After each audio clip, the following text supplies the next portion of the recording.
Hey guys, welcome to Government Jobs Gyan YouTube channel. Guys, आज की इस वीडियो में हम बात करेंगे यूपीएलटी ग्रेड टीचर के new recruitment notification online form apply process के बारे में।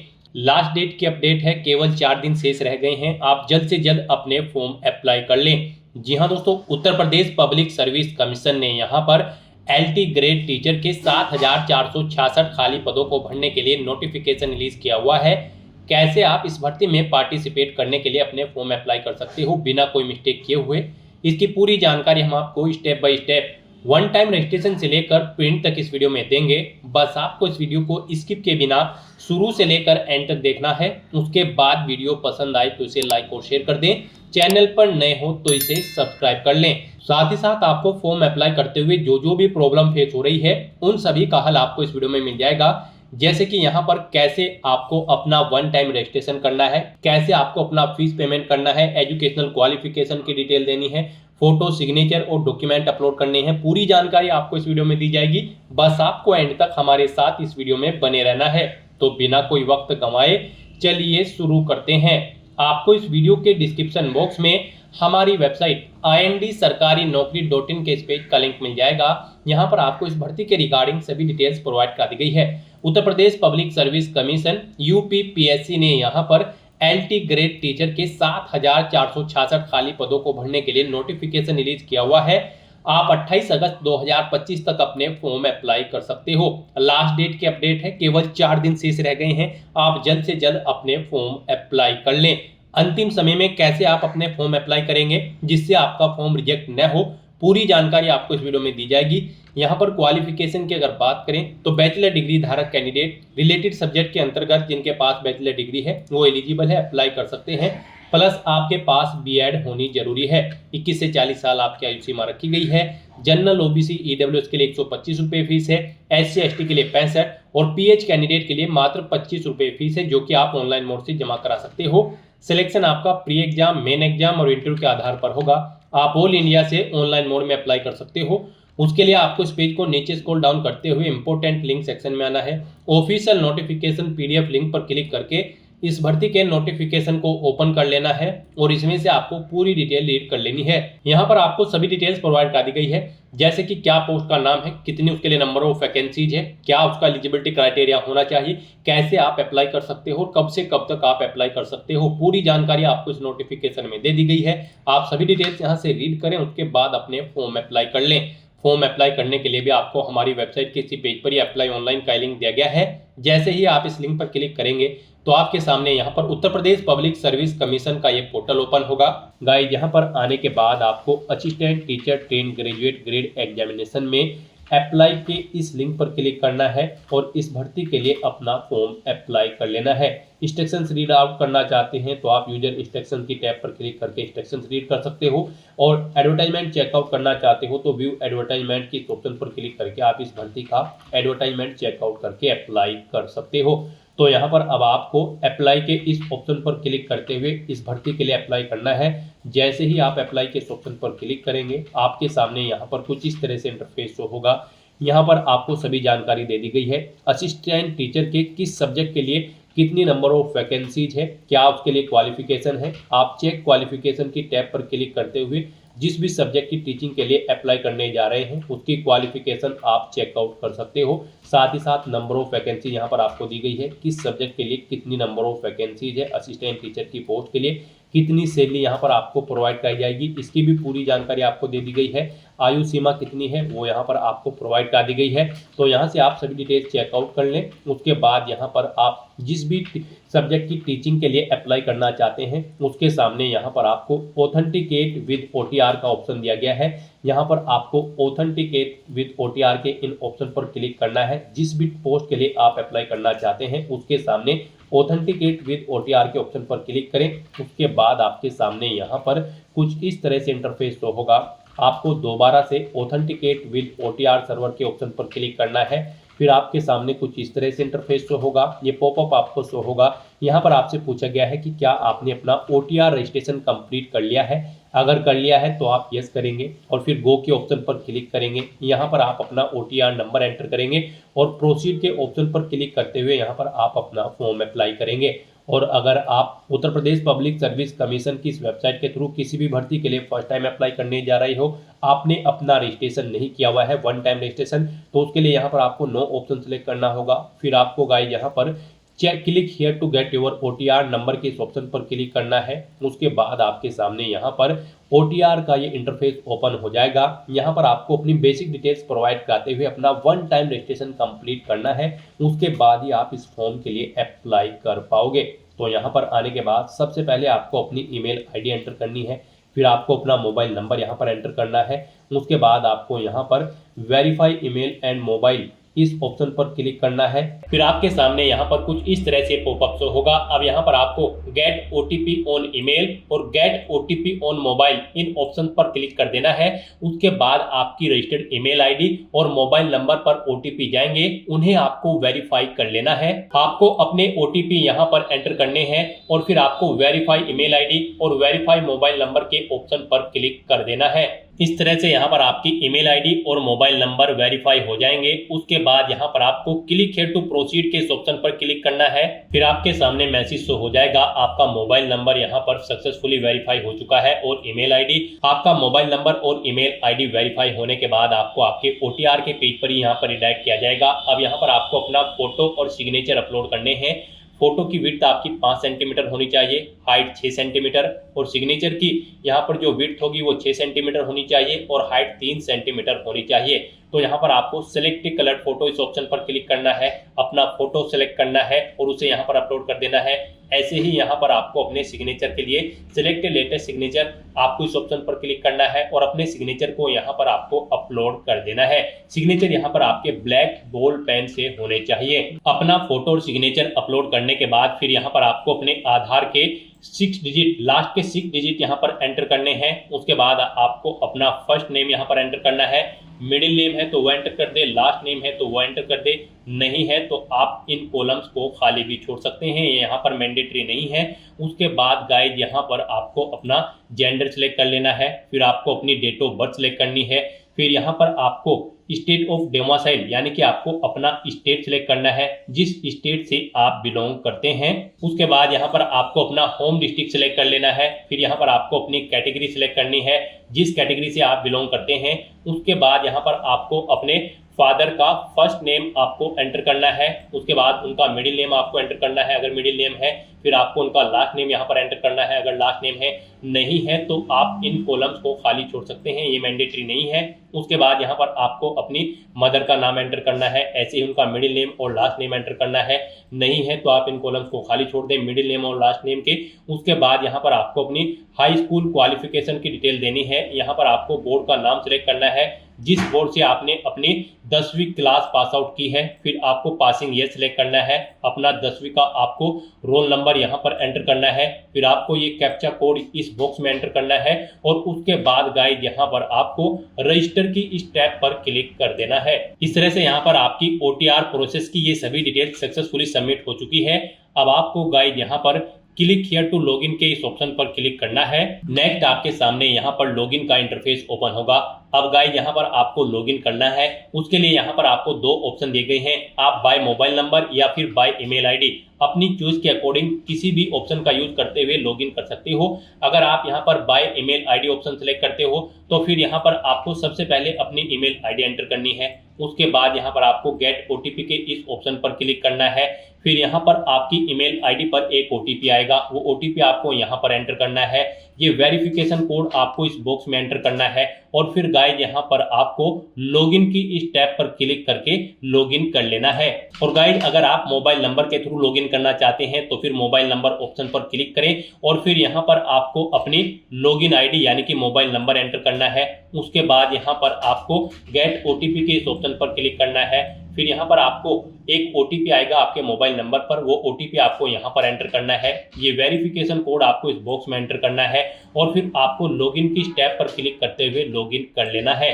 नेक्स्ट आपके सामने कुछ इस तरह से इंटरफेस ओपन होगा। अब यहाँ पर आपको अपना पासवर्ड क्रिएट करना है, यहाँ पर आप अपना पासवर्ड क्रिएट करें। इसके लिए आपको गाइडलाइन दी गई है, आपका पासवर्ड 8 से 15 कैरेक्टर के बीच में होना चाहिए और यहाँ पर ये अल्फा न्यूमेरिक फॉर्मेट में होना चाहिए। मींस आपके पासवर्ड में कम से कम एक अपर केस कैरेक्टर, एक लोअर केस कैरेक्टर, एक इंटीजर नंबर, एक स्पेशल कैरेक्टर जैसे कि @ या फिर डॉलर होना चाहिए। इस फॉर्मेट में आपको अपना पासवर्ड रेडी करना है। तो इस तरह से आपको अपना पासवर्ड इस फॉर्मेट में यहाँ पर एंटर करना है।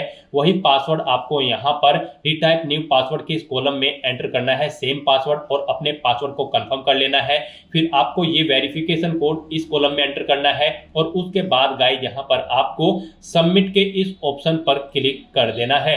इस तरह से यहाँ पर आपका पासवर्ड सक्सेसफुली क्रिएट हो चुका है। अब आपको यहाँ पर click here to log in first time इस लिंक पर क्लिक कर देना है। उसके बाद आपको यहाँ पर लॉगिन के इंटरफेस पर रिडायरेक्ट कर दिया जाएगा। अब यहाँ पर आपको दोबारा से मोबाइल नंबर या फिर ईमेल आईडी ऑप्शन के थ्रू यहाँ पर लॉगिन कर लेना है। यहाँ पर मोबाइल नंबर के थ्रू अगर आप लॉगिन करने जा रहे हो तो आपको अपना मोबाइल नंबर एंटर करना है, गेट ओटीपी के ऑप्शन पर क्लिक करना है, फिर आपके मोबाइल नंबर पर ओटीपी आएगा, वो ओटीपी आपको यहाँ पर एंटर करना है और ये वेरिफिकेशन कोड आपको इस बॉक्स में एंटर करते हुए लॉगिन की टैब पर क्लिक करना है और अपने डैशबोर्ड में लॉगिन कर लेना है।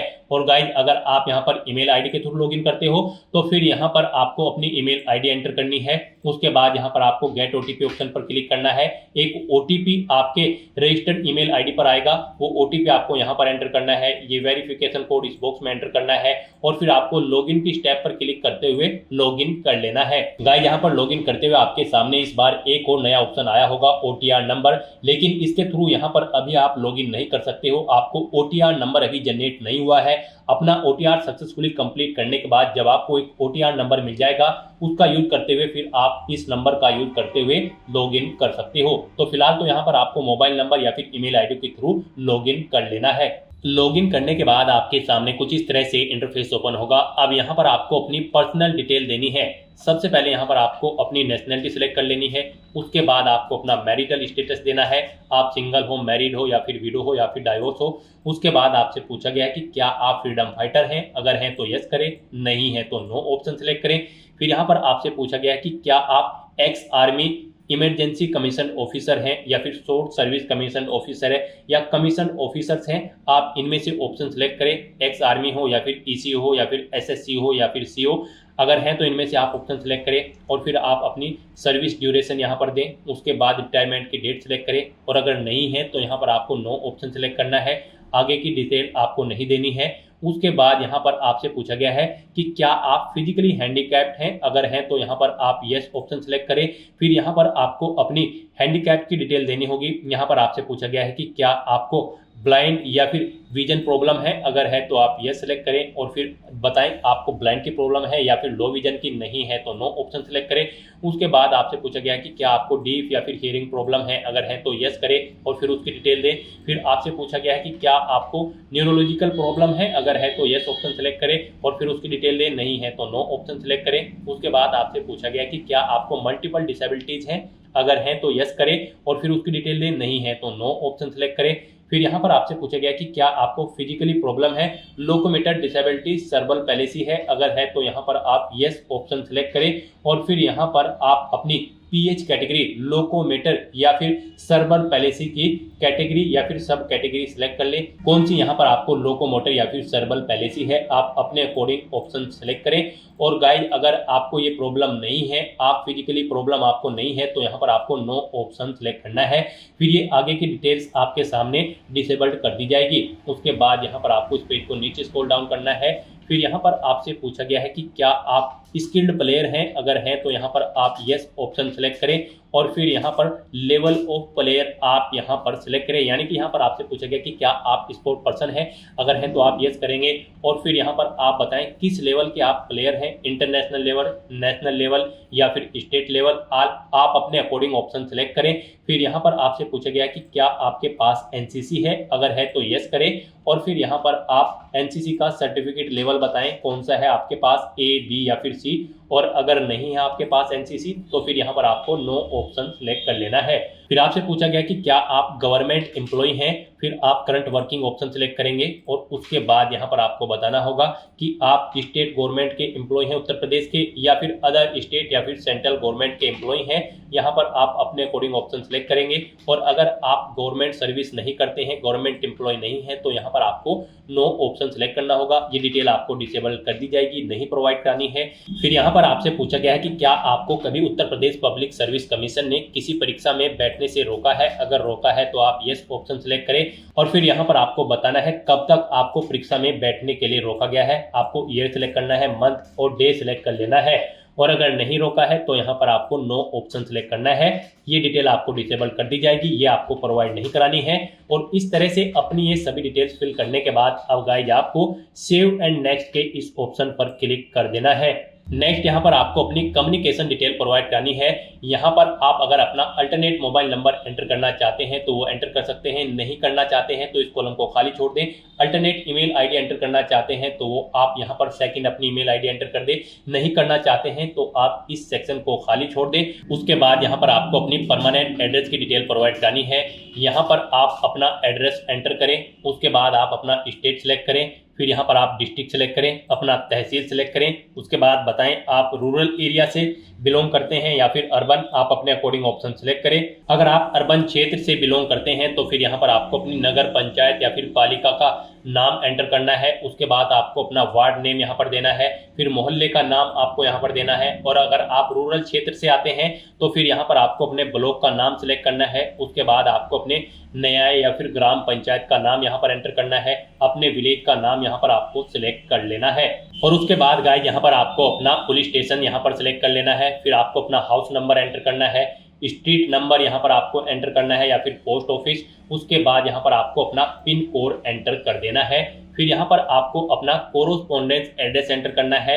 और अगर आपका कोरोस्पोंडेंस एड्रेस आपके परमानेंट एड्रेस के अकॉर्डिंग सेम है तो बस आप इस चेकबॉक्स को ओके कर दें, सेम एज परमानेंट एड्रेस। यहाँ पर ऑटोमेटिकली आपका कोरोस्पोंडेंस एड्रेस आपके परमानेंट एड्रेस के अकॉर्डिंग फिल हो जाएगा। और उसके बाद गाइस यहाँ पर आपको सबमिट डिटेल्स के इस ऑप्शन पर क्लिक कर देना है। नेक्स्ट आपके सामने कुछ इस तरह से इंटरफेस ओपन होगा। अब गाइस यहाँ पर आपको फोटो एंड सिग्नेचर की स्टेप पर क्लिक कर देना है। उसके बाद यहाँ पर आपके सामने कुछ इस तरह से इंटरफेस ओपन होगा। यहाँ पर आपने जो स्टार्टिंग में अपना फोटो और सिग्नेचर अपलोड किए थे वो यहाँ पर आपको शो कर दिए गए हैं। यहाँ पर आपको आपके फोटो और सिग्नेचर के लिए गाइडलाइन दी गई है। यहाँ पर आपके सिग्नेचर कुछ इस फॉर्मेट में होने चाहिए, यानी कि आपके सिग्नेचर में आपको पहले इंग्लिश में सिग्नेचर करने हैं, उसके बाद आपको हिंदी में अपना कंप्लीट नाम यहाँ पर मेंशन करना है और फिर उन्हें यहाँ पर आपको अपलोड कर देना है। इनके लिए यहाँ पर आपको गाइडलाइन भी दी गई है। गाइड यहाँ पर आपका जो फोटो होगा वो 5 KB से 50 KB के बीच में होना चाहिए और जो सिग्नेचर होंगे आपके वो भी 5 से 30 KB के बीच में होने चाहिए, JPG या फिर JPEG फॉर्मेट में होने चाहिए। यहाँ पर अगर इस गाइडलाइन के अकॉर्डिंग आपका फोटो और सिग्नेचर नहीं है तो यहाँ पर आप इन्हें चेंज कर सकते हो। आप यहाँ पर सिलेक्ट लेटेस्ट सिग्नेचर या फिर सिलेक्ट लेटेस्ट कलर फोटो, इन ऑप्शन पर क्लिक करें। आपके सामने यहाँ पर फाइल सिलेक्ट करने का ऑप्शन आ जाएगा और फिर यहाँ पर आप अपना फोटो और सिग्नेचर चेंज कर सकते हो अगर ये दी गई गाइडलाइन के अकॉर्डिंग नहीं है। और गाइस यहाँ पर अगर आपका फोटो और सिग्नेचर बिल्कुल करेक्ट फॉर्म में है तो बस यहाँ पर अब आपको लास्ट के ऑप्शन पर लॉक एंड फाइनल सबमिट, आपको इस ऑप्शन पर क्लिक कर देना है। उसके बाद आपको आपके OTR फॉर्म का पूरा प्रीव्यू यहाँ पर शो कर दिया गया है। आपको सभी डिटेल्स केयरफुली चेकआउट करनी है और यहाँ पर आप click here to print your OTR detail, इस ऑप्शन पर क्लिक करके आप अपने OTR की सभी डिटेल्स का एक प्रिंट आउट ले सकते हो फ्यूचर यूज के लिए। तो यहाँ पर आपको अपनी सभी डिटेल्स केयरफुली चेकआउट कर लेनी है। पेज को नीचे स्क्रॉल डाउन करना है, डिक्लेरेशन सेक्शन में आना है, इन चेक बॉक्सेस को ओके करना है और उसके बाद गाइस यहाँ पर आपको लॉक एंड फाइनल सबमिट के इस ऑप्शन पर क्लिक कर देना है। याद रहे अगर आप इस ऑप्शन पर क्लिक कर देते हैं तो इसके बाद आप अपनी प्रोफाइल में कोई भी एडिट नहीं कर पाएंगे। तो आपको केयरफुली अपनी सभी डिटेल्स चेकआउट कर लेनी है और उसके बाद ही आपको लॉक एंड फाइनल सबमिट के ऑप्शन पर क्लिक करना है। इस तरह से अपनी सभी डिटेल्स यहाँ पर सबमिट करने के बाद आपको इस पेज को ऊपर स्क्रॉल करते हुए टॉप पर ही यहाँ पर आपको ये बॉक्स मिल जाएगा, गेट OTR नंबर इमीडिएटली। आपको इस ऑप्शन पर क्लिक कर देना है। गेट OTR नंबर पर क्लिक करते ही आपके सामने ये पॉपअप यहाँ पर शो होगा। अब यहाँ पर आप चेकआउट कर सकते हो आपने जो जो भी एक्शंस पीछे किए हैं, जैसे अपनी ईमेल आईडी, मोबाइल नंबर या फिर पर्सनल डिटेल या फोटो या फिर सिग्नेचर, यहाँ पर इनके सामने आपको ग्रीन कलर में यस के ऑप्शन मिल जाएंगे, यानी कि आपने सभी स्टेप्स यहाँ पर केयरफुली कंप्लीट कर लिए हैं। और यहाँ पर बस अब आपको guide click to generate OTR number, इस ऑप्शन पर क्लिक कर देना है। उसके बाद आपको यहाँ पर आपका OTR नंबर प्रोवाइड करा दिया गया है। ये OTR नंबर आपके रजिस्टर्ड मोबाइल नंबर और ईमेल आईडी पर भी सबमिट कर दिया गया है। आपको इसे केयरफुली नोट डाउन करके रख लेना है फ्यूचर यूज के लिए। इसी के थ्रू ही आप आगे Uttar Pradesh public service commission की जितनी भी भर्तियां होंगी उनके लिए अप्लाई कर पाओगे। बिना इसके आप यूपीपीएससी यानी कि Uttar Pradesh public service commission की किसी भी भर्ती के लिए अप्लाई करने के लिए एलिजिबल नहीं होंगे। तो यहाँ पर अब आपको क्लोज के इस बटन पर क्लिक कर देना है। गाइस, यहाँ पर आपका Uttar Pradesh public service commission UPPSC का one time registration successfully complete हो चुका है। फिर आपको lock and final submit option पर क्लिक कर देना है। उसके बाद आपको आपके डैशबोर्ड में डायरेक्ट कर दिया जाएगा। अब यहाँ पर आने के बाद गाइस आपको या फिर वहां से भी आप चेक ओटीआर स्टेटस के ऑप्शन पर क्लिक कर सकते हैं। तो यहाँ पर अब आपको चेक ओटीआर स्टेटस के इस ऑप्शन पर क्लिक करना है और यहाँ पर आप चेकआउट कर सकते हो। आपको एक ओटीआर नंबर सक्सेसफुली यहाँ पर जनरेट कर दिया गया है। आपको इसे केयरफुली नोट डाउन करके रख लेना है फ्यूचर यूज के लिए। ओटीआर स्टेटस में भी आप चेकआउट कर सकते हैं। यहाँ पर आपको जनरेटेड ऑप्शन शो कर दिया गया है। तो यहाँ पर आपका Uttar Pradesh public service commission की ऑफिशियल वेबसाइट पर one time registration successfully complete हो चुका है। स्टेप बाय स्टेप आप ऐसे अपना Uttar Pradesh public service commission की ऑफिशियल वेबसाइट पर वन टाइम रजिस्ट्रेशन कंप्लीट कर सकते हो। अपना वन टाइम रजिस्ट्रेशन कंप्लीट करने के बाद आपको दोबारा से हमारी वेबसाइट के इसी पेज पर ही आना है और आपको फिर दोबारा से अप्लाई ऑनलाइन के इस लिंक पर क्लिक करना है। उसके बाद आपके सामने Uttar Pradesh public service commission का यही पोर्टल ओपन होगा। यहाँ पर आने के बाद आपको assistant teacher train graduate grade examination के सामने अप्लाई की स्टेप पर क्लिक करना है। उसके बाद आपके सामने यही इंटरफेस ओपन होगा जो स्टार्टिंग में हुआ था। यहाँ पर आप जिस भी सब्जेक्ट की टीचिंग के लिए अप्लाई करना चाहते हैं असिस्टेंट टीचर की पोस्ट के लिए, तो यहाँ पर उसके सामने आपको ऑथेंटिकेट विद ओटीआर के ऑप्शन पर क्लिक करना है। फिर आपको दोबारा से ऑथेंटिकेट विद ओटीआर सर्वर के ऑप्शन पर क्लिक करना है। अब यहाँ पर आपसे पूछा गया है क्या आपने अपना ओटीआर रजिस्ट्रेशन कंप्लीट कर लिया है, तो यहाँ पर अब आपको यस के ऑप्शन पर क्लिक करना है। फिर आपको गो बटन पर क्लिक करना है। उसके बाद आपको जो ओटीआर नंबर प्राप्त हुआ है अपना वन टाइम रजिस्ट्रेशन कंप्लीट करने के बाद वो ओटीआर नंबर यहाँ पर आपको एंटर करना है और फिर आपको प्रोसीड के ऑप्शन पर क्लिक कर देना है। फिर यहाँ पर आपको आपके ओटीआर नंबर के अकॉर्डिंग आपकी डिटेल शो कर दी गई है। आप इसे चेकआउट करें और फिर क्लिक हियर टू ऑथेंटिकेट के ऑप्शन पर क्लिक कर दें। नेक्स्ट आपके सामने कुछ इस तरह से इंटरफेस शो होगा। यहाँ पर आपकी डिटेल ऑथेंटिकेट करने के लिए आपको दो ऑप्शन दिए गए हैं। आप यहाँ पर पासवर्ड के थ्रू अपनी डिटेल ऑथेंटिकेट कर सकते हैं। यहाँ पर आप अपना पासवर्ड एंटर करें और फिर आप प्रोसीड के ऑप्शन पर क्लिक करते हुए अपनी डिटेल ऑथेंटिकेट कर ले। या फिर आपके पास दूसरा ऑप्शन है थ्रू ओटीपी। आप थ्रू ओटीपी के ऑप्शन पर क्लिक करें, गेट ओटीपी के ऑप्शन पर क्लिक करें। आपके रजिस्टर्ड मोबाइल नंबर पर एक ओटीपी आएगा जिससे आपने अपना रजिस्ट्रेशन किया है। वो ओटीपी यहाँ पर एंटर करते हुए आपको अपनी डिटेल यहाँ पर ऑथेंटिकेट कर लेनी है। पासवर्ड में अगर आप अपना पासवर्ड भूल गए हैं तो आप फॉरगॉट पासवर्ड के ऑप्शन पर क्लिक करके अपना पासवर्ड भी गेट कर सकते हो। तो यहाँ पर आप अपनी चॉइस के अकॉर्डिंग इन दोनों मोड में से किसी भी मोड का यूज करते हुए अपनी डिटेल ऑथेंटिकेट कर लें। नेक्स्ट यहाँ पर आपको आपकी पर्सनल डिटेल और इस भर्ती की डिटेल शो कर दी गई है। आपको सभी डिटेल केयरफुली चेकआउट करनी है। पेज को नीचे स्क्रॉल डाउन करना है और फिर आपको यहाँ पर प्रोसीड के ऑप्शन पर क्लिक कर देना है। नेक्स्ट यहाँ पर आपकी डिटेल आपके ओटीआर से फेच कर ली गई है। यहाँ पर आप जिस भी पोस्ट के लिए अप्लाई कर रहे हैं उसके अकॉर्डिंग यहाँ पर आपको आपकी एजुकेशनल क्वालिफिकेशंस की डिटेल शो कर दी गई है कि इस पोस्ट पर अप्लाई करने के लिए आपके पास यहाँ पर ये आपका एलिजिबिलिटी क्राइटेरिया होना चाहिए। आप इसे चेकआउट करें। आप जिस भी पोस्ट के लिए अप्लाई कर रहे हैं उसका एलिजिबिलिटी क्राइटेरिया यहाँ से आप चेकआउट करें। यहाँ पर इस भर्ती में पार्टिसिपेट करने के लिए आपके पास ग्रेजुएट डिग्री होनी जरूरी है रिलेटेड सब्जेक्ट के अंतर्गत, यानी कि जिस सब्जेक्ट की टीचिंग पोस्ट के लिए आप अप्लाई करने जा रहे हो उसमें आपके पास ग्रेजुएट डिग्री होनी जरूरी है, प्लस आपका बीएड पास आउट होना जरूरी है किसी वेल रिकॉग्नाइज्ड कॉलेज या फिर इंस्टीट्यूट से। फिर आपसे पूछा गया है कि आप जिस भी पोस्ट के लिए अप्लाई कर रहे हैं उसके लिए ये रिक्वायर्ड एलिजिबिलिटी क्राइटेरिया है, क्या आपके पास ये है, तो यहाँ पर आपको येस ऑप्शन सेलेक्ट करना है। उसके बाद आपको इस पेज को नीचे स्क्रॉल डाउन करना है। यहाँ पर ये वेरिफिकेशन कोड इस बॉक्स में एंटर करना है और फिर गाइज आपको proceed for entering other details के इस ऑप्शन पर क्लिक कर देना है। नेक्स्ट आपके सामने यहाँ पर इंस्ट्रक्शंस का ये पॉपअप शो होगा। आपको इन्हें केयरफुली रीड करना है और फिर गाइज आपको kindly proceed further for candidate dashboard login के इस ऑप्शन पर क्लिक कर देना है। नेक्स्ट आपके सामने कुछ इस तरह से इंटरफेस शो होगा। आपको आपके डैशबोर्ड में रिडायरेक्ट कर दिया गया है। इस भर्ती का पार्ट फर्स्ट कंप्लीट हो चुका है। अब यहाँ पर आपको इस एप्लीकेशन फॉर्म का पार्ट सेकंड कंप्लीट करना है। उसके लिए गाइस यहाँ पर आपको submit details fill part second की इस ब्लिंकिंग टैब पर क्लिक करना है। नेक्स्ट आपके सामने कुछ इस तरह से इंटरफेस शो होगा। एक बार फिर से आपकी डिटेल आपके OTR से फेच कर ली गई है और यहाँ पर अब आपको अपनी प्रीफरेंशियल क्वालिफिकेशन डिटेल देनी है। यहाँ पर आपसे पूछा गया है कि क्या आपने टेरिटोरियल आर्मी में मिनिमम 2 साल सर्विस की है, अगर की है तो आप यस करेंगे, नहीं की है तो आप नो ऑप्शन सेलेक्ट करेंगे। फिर आपसे पूछा गया है कि क्या आपके पास NCC का B सर्टिफिकेट है, अगर है तो आप यस करें, नहीं है तो आप नो ऑप्शन सेलेक्ट करें। उसके बाद आप इस पेज को नीचे स्क्रॉल डाउन करें। फिर यहाँ पर आपको आपके एड्रेस की डिटेल ऑटोमेटिकली फिर मिल जाएगी जो कि आपके OTR से यहाँ पर फेच कर ली गई है। अब आपको डिक्लेरेशन सेगमेंट में आना है, इन टर्म एंड कंडीशंस को रीड करना है। फिर यहाँ पर आपसे पूछा गया है कि ऊपर जो टर्म एंड कंडीशंस है क्या आपने वो रीड कर ली है, तो यहाँ पर आपको यस ऑप्शन सेलेक्ट करना है। फिर गाइस आपको ये कैप्चा कोड इस बॉक्स में एंटर करना है।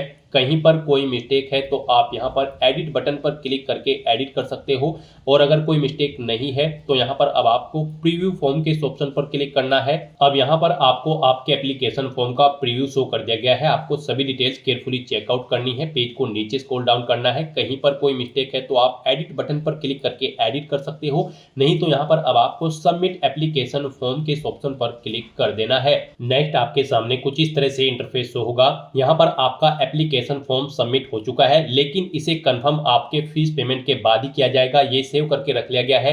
जब आप अपना फीस पेमेंट कर देंगे फिर यहाँ पर आपका फॉर्म कंफर्म किया जाएगा। तो यहाँ पर अब आपको अपना फीस पेमेंट करना है। आपको आपकी कैटेगरी के अकॉर्डिंग यहाँ पर एप्लीकेशन फीस का अमाउंट शो कर दिया गया है। गाइस यहाँ पर जनरल OBC EWS के लिए 125 रुपए फीस है, SC/ST कैंडिडेट के लिए 65 रुपए फीस है और PH कैंडिडेट के लिए मात्र 25 रुपए एप्लीकेशन फीस है, जो कि यहाँ पर आप ऑनलाइन मोड से जमा करा सकते हो। तो यहाँ पर आपको आपकी कैटेगरी के अकॉर्डिंग एप्लीकेशन फीस का अमाउंट शो कर दिया गया है। अब यहाँ पर आपको फीस पेमेंट करने के लिए do you want to proceed for fees payment के सामने यस के इस ऑप्शन पर क्लिक करना है। नेक्स्ट आपके सामने फीस पेमेंट का इंटरफेस ओपन होगा। अब यहाँ पर गाइज आप net banking, debit card, credit card या फिर UPI के माध्यम से अपना फीस पेमेंट कर सकते हो। यहाँ पर फीस पेमेंट करने के लिए सबसे बेस्ट ऑप्शन आपके लिए और इजी ऑप्शन UPI का रहेगा। आप UPI के इस ऑप्शन पर क्लिक करें, फिर आपके सामने कुछ इस तरह से इंटरफेस शो होगा। अब यहाँ पर आप UPI के ऑप्शन में 2 तरह से अपना फीस पेमेंट कर सकते हो। अगर आप UPI ID के थ्रू अपना फीस पेमेंट करना चाहते हैं तो आप VPA/UPI ID के ऑप्शन पर क्लिक करें।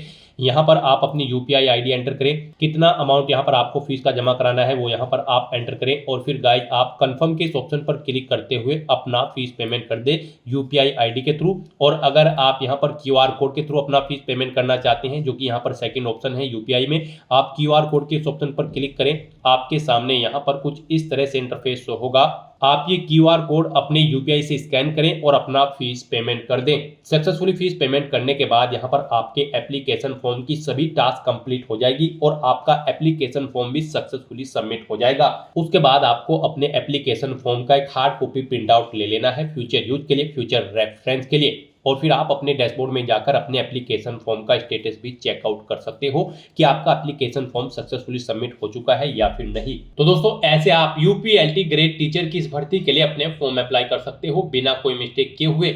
आज की इस वीडियो में बस इतना ही। आई होप ये वीडियो आपको पसंद आई होगी। अगर पसंद आई हो तो इसे लाइक और शेयर करें, चैनल पर नए हो तो इसे सब्सक्राइब कर लें। Thanks for watching.